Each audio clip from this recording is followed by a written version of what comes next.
guys! Today I want to talk with you about The Burning Girls, a horror/crime thriller by C.J. Tudor. The Burning Girls was published in 2021 and I gave this novel a try after I received the recommendation for it from one of you guys. And even though up until now I have only read one book by C.J. Tudor, which was called The Taking of Annie, even before I started The Burning Girls, I knew that I was in for a treat. As per usual, we will start this video with a short synopsis, then proceed to the non-spoiler review and wrap this video up with the spoilers. If you want to experience all The Burning Girls have to offer all by yourself, then do not worry, I will make sure to let you know when the spoilers begin. So, The Burning Girls is written from the perspectives of 4 individuals, though most of the time we spend in the mind of Reverend Jack and Jack's teenage daughter Flo. The action kicks off when Jack and Flo move to a remote, close-knitted community within an English countryside called Chapel Croft. 500 years ago, 8 Protestant martyrs were burned at the stake there. 30 years ago, 2 teenage girls disappeared without a trace. And 2 months ago,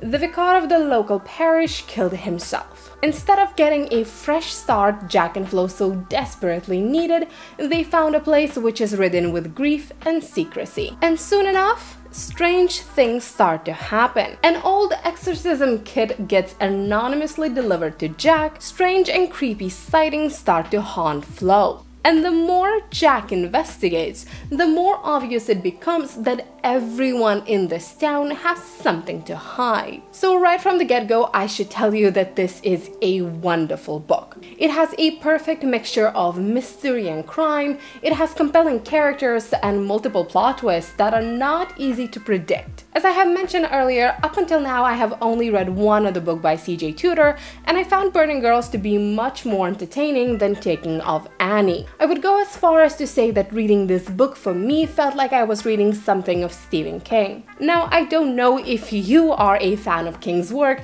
but for me personally, comparing this book to one of the Kings has to be the highest compliment there is. That being said, let's talk a little bit more about the story itself. Before the book starts, we get a little introduction/definition of The Burning Girls. And that tidbit of information, while not necessarily needed to understand the story, made this book feel more realistic. It instantly made the general vibe of what you are about to read much creepier. And if that wasn't enough, we proceed to a little prologue, which gives us a taste of what is about to come. C.J. Tudor did a wonderful job setting the mood for this book right away, and I knew as soon as I started it that I would not be able to put The Burning Girls down until I reached the very last page. I guess what I like the most about this novel is that even if we would remove the whole supernatural subplot from it, it would still be a fascinating crime thriller that has lots of interesting social commentary on mental illness, on religion,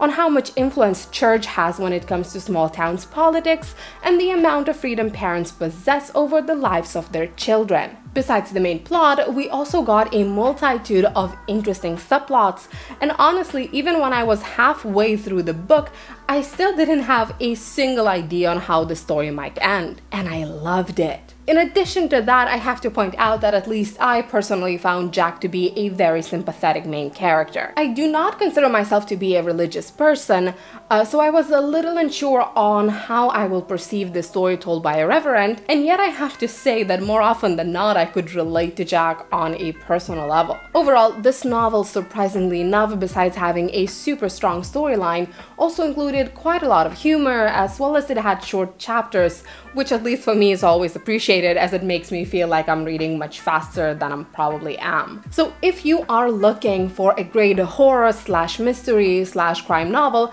The Burning Girls should definitely be on your list. That being said, let's move to the spoiler review so we could talk a little bit more about the actual plot and the important plot twists of the book. If you haven't read The Burning Girls yet, now it's a perfect time for you to click off this video.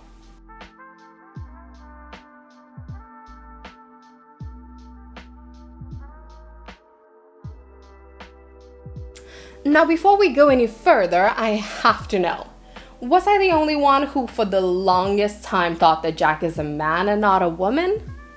I know I only have my own prejudice to blame, but once I started to read a story about a reverend named Jack, not even for a moment did I think that I'm receiving this information through the eyes of a woman. Now, to tell you the truth, once I realized that Jack is a woman, I didn't bother to go back and reread what I have already read up until this revelation, so I can't be sure if the author intentionally avoided any gender-specific pronouns while talking about Jack with the intention to surprise us, or was I just too invested in the story and my eyes just skipped through anything that wasn't deemed to be crucial information? So I started reading this book, and soon enough I realized that the story given to us here is not as clear-cut as the synopsis of the book made me believe it will be. There is a lot happening in this book besides that main plot line of Jack and Flo and the Burning Girls. I honestly believe that C.J. Tudor could go back in time and give us a separate book telling us the story of what happened to Mary and Jacob after they ran away. As for the supernatural presence in this book,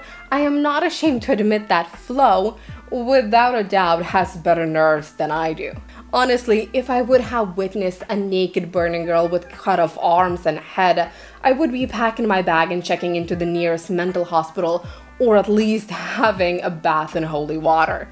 No questions asked. Those girls are creepy. And while in theory they shouldn't be, as logically thinking, the girls were victims. They were betrayed and killed brutally for what they chose to believe in. And even though my mind kept on telling me that I should try and sympathize with them, seeing a ghost, no matter how friendly that ghost might be, is still something that I do not think I could actually come back from mentally. However, the more I read, the better I understood that while incredibly creepy, the Burning Girls themselves are not actually the threat. Their purpose in this afterlife is to warn those who are treading in dangerous waters and who might end up getting themselves into pretty messy situations. The more I read, the better I understood that it's the fellow humans that we should be afraid of. That being said, I wish we had more appearances of Burning Girls in this book. I found them and their story to be fascinating. Now, as for the first plot twist, I have to admit that Wrigley being the one who killed Reverend Fletcher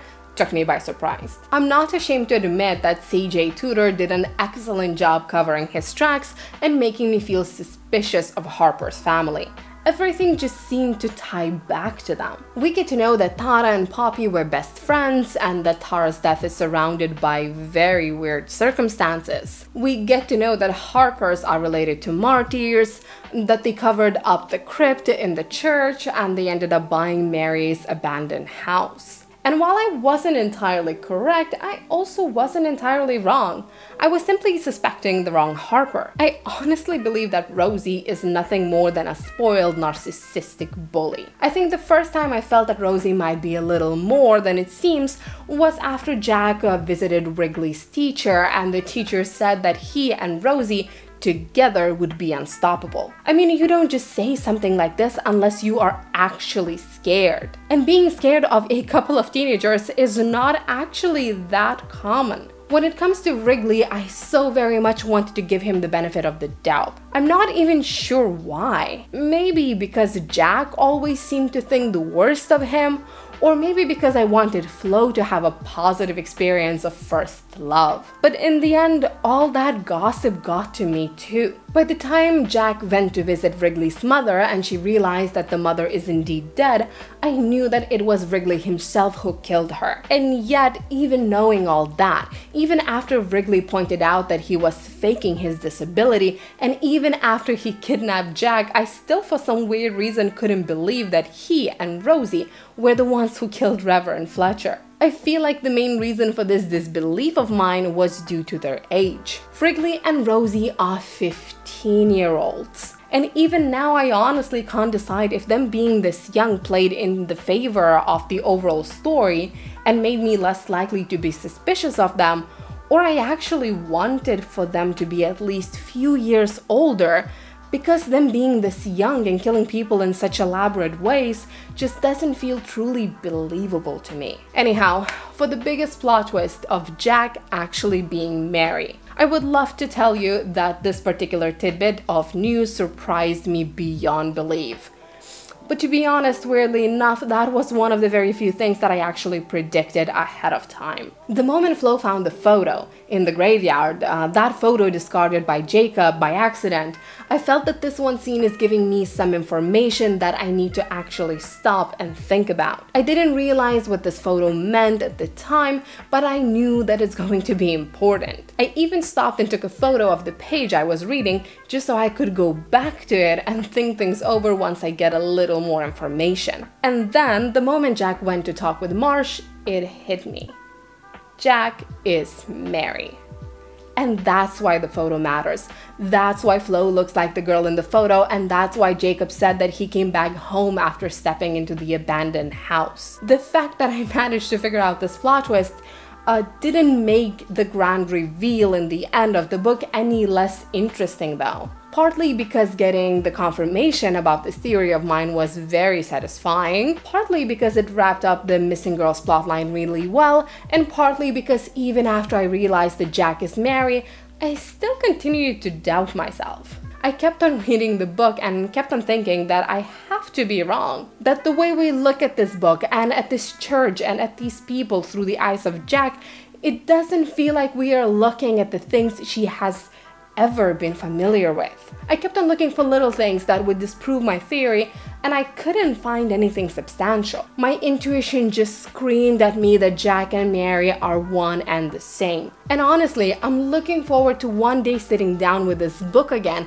and reading it once more, as I'm sure that now that I have a full picture, The Burning Girls will feel like a very different read. Alright, so before we wrap this review, let's just take a moment to talk about Jacob. I found Jacob to be a fascinating character. I think I'm willing to go as far as to say that Jacob might have been the most interesting character in this novel. We don't get much information about him, but what we get paints a picture of someone who is evil, a murderer who is willing to do what needs to be done without any remorse, yet at the same time he doesn't feel like a bad person. Yes, I know how ridiculous I sound. I know that I'm contradicting myself with the statement I just made, but that duality is what makes this character so interesting to read about. Now, there's no doubt that Jacob is a murderer. He was in jail for killing Jack's husband, and as soon as he got out, he killed multiple people just to get back to Jack. We see that he is clearly aggressive, has anger issues, no impulse control, and a weird addiction to his sister. At the same time, it's quite clear that Jacob is mentally ill. I would go as far as to argue that he, just like Jack, might just be a victim of circumstance. I mean, he grew up in the same toxic and dysfunctional household as Jack did.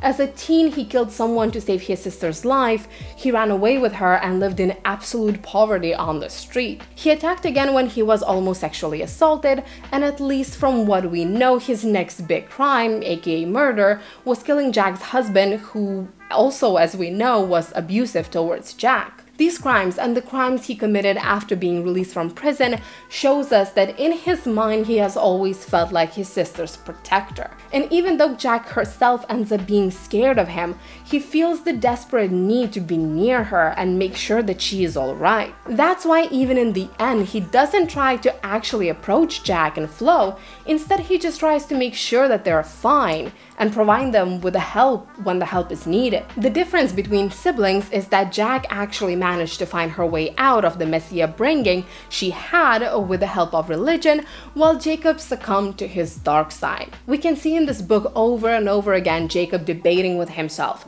trying to convince himself that he's not a bad person, that he's doing only what is necessary, that he will only hurt people a little, only enough to get what he needs from them. And I feel that if Jacob would have been truly evil, he wouldn't have any doubts about inflicting pain in the first place. All that being said, my only regret in this book is that we do not get an additional chapter from Jacob's POV after all of the final events in the church. We get to know what happened to him, but I would have also loved to hear what is happening inside his head. Overall, I would say that The Burning Girls was probably the best mystery/crime novel that I have read this year. But that's just my opinion. What about yours?